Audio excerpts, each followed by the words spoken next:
Le président de la République et la ministre Catherine Colonna l'ont rappelé lors de la conférence des ambassadrices et des ambassadeurs, l'Indo-Pacifique est une priorité de la diplomatie française. La rentrée est riche d'actualités à ce sujet.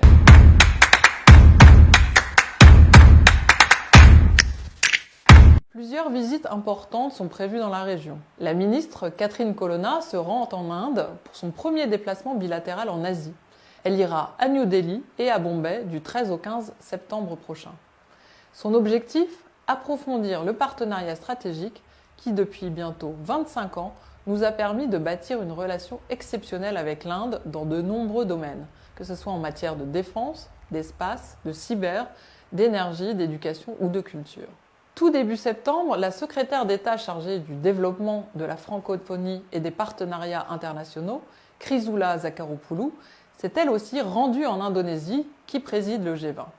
Elle y a rencontré le secrétaire général de l'ASEAN, ainsi que ses homologues du G20 et travaillé au renforcement du partenariat pour la santé et la préservation de l'environnement. La ministre continuera d'aborder nos priorités dans l'Indo-Pacifique lors de la semaine ministérielle des Nations Unies.